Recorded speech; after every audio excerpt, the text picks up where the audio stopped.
J'ai lu beaucoup de biographies et j'ai remarqué qu'à chaque fois que je lisais ces biographies, il y avait toujours des choses qui revenaient dans la vie de personnes qui ont réussi.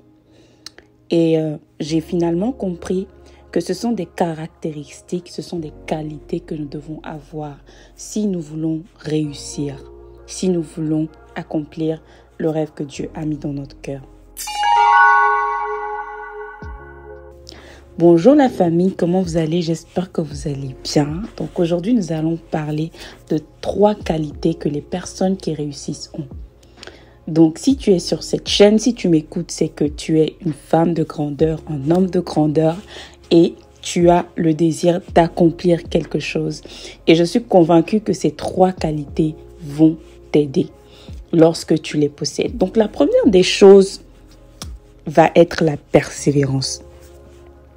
Alors la persévérance, il faut se dire que c'est une qualité qui est vraiment déterminante pour tout le monde, pour tous ceux qui ont un projet, pour tous ceux qui veulent accomplir de grandes choses. Pourquoi? Parce que il y a toujours des obstacles dans tout ce que l'on veut faire. Demandez à quelqu'un qui a réussi, demandez à quelqu'un qui a accompli de grandes choses si il n'est pas arrivé des moments où il a envie d'abandonner. Et justement, ça va être dans ces moments-là que la persévérance va être demandée en fait. Donc, si tu n'as pas de persévérance alors qu'il y a un obstacle qui survient, tu vas abandonner tout de suite. Donc, c'est très important. Personnellement, il y a plusieurs fois où j'avais entamé certains projets. Tout était clair dans ma tête, j'avais la motivation au début. Et quand les difficultés se sont présentées, j'ai voulu abandonner. J'ai voulu complètement abandonner. Mais la chose qui m'a aidé à continuer, c'est la persévérance. Et si je suis ici en train de te parler, c'est parce que justement, j'ai décidé de persévérer. Donc, la deuxième chose maintenant, ça va être de se remettre en question.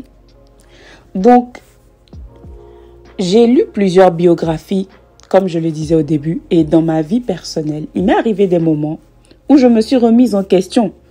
Pourquoi? Parce qu'il y avait certaines choses qui ne marchaient pas vraiment. Et je me suis dit, mais attends, si ça ne marche pas, peut-être qu'il y a une source, peut-être qu'il y a une racine, peut-être que je ne fais pas bien les choses.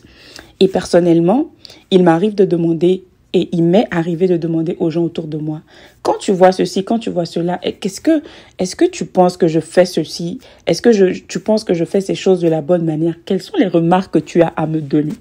Et croyez-moi, lorsque vous posez cette question, lorsque vous acceptez de vous remettre en question, c'est une étape, disons, c'est pas toujours facile parce que se remettre en question veut dire se poser les bonnes questions et être ouvert aussi aux critiques des autres. Et ce n'est pas facile parce que parfois, ces critiques vont être négatives. Négatives dans le sens où ça va être des défauts qu'on va te dire, OK, je vois ce défaut. Ou ça va être des défauts que tu dois avoir, que tu dois accepter, que tu dois reconnaître. Tu dois être assez honnête pour reconnaître.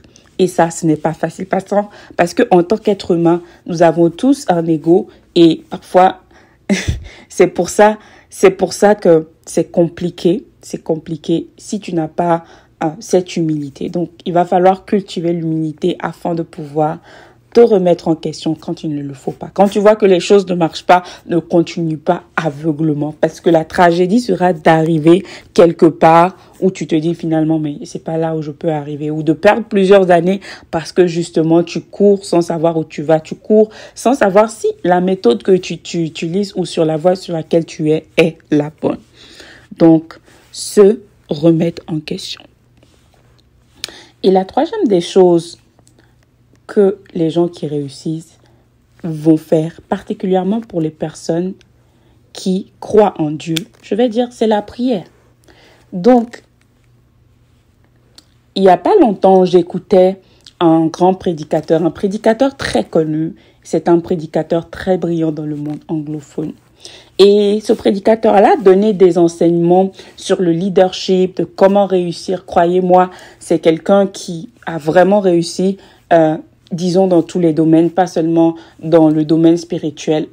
Et il disait ceci. Il disait que on peut aussi bien que tu aies Aussi talentueux que tu es, il y a souvent des forces spirituelles qui vont vouloir se lever contre ce que tu fais. Et si tu n'es pas quelqu'un qui sait prier, si tu n'es pas quelqu'un qui prie, qui invite Dieu dans ce que tu fais, tu vas voir que tu seras à un moment donné bloqué. Et c'est pour cela que malheureusement, certaines personnes vont voir des pouvoirs mystiques en fait pour obtenir des forces parce qu'elles trouvent qu'il y a un blocage dans certaines situations. Et si tu m'écoutes, c'est que certainement, tu connais Dieu, c'est que certainement tu as déjà entendu parler de Jésus. Donc, je vais te recommander de prier dans tout ce que tu fais. La Bible dit de recommander nos plans et nos projets à l'Éternel. Donc, c'est très important que tu pries si tu veux voir le fruit de ton labeur. C'est très important que tu pries. Un autre exemple que je vais te donner. Imagine quelqu'un, tu as bossé toute l'année pour un examen et que finalement, le jour où tu dois passer ton examen, tu tombes malade. Tu fais comment? Parce que cet événement, en fait, ne dépend pas de toi. Tu ne peux pas te guérir toute seule. Ou même le médecin va te soigner, mais rien n'est garanti, en fait, que tu seras guéri, tu vois. Donc, si tu es malade ce jour-là, ça veut dire que tous les efforts que tu avais faits avant reviennent au néant parce que tu n'as pas la capacité, en fait, de mettre en pratique ce que tu as appris. Donc, c'est très important. Je vais t'inviter soit une femme, soit un homme qui bosse dur, mais n'oublie pas qu'au-dessus de toute chose, la personne qui fait réussir les projets, c'est Dieu. Et c'est la raison pour laquelle tu dois t'atteler en toutes choses et en toutes circonstances à prier, à recommander tes œuvres, à recommander tes activités à Dieu. Donc, demeure béni. J'espère que cet épisode t'a béni et on se dit à la prochaine fois. N'hésite pas à t'abonner, à liker si tu as été béni par ce petit moment de partage. On se dit à la prochaine fois.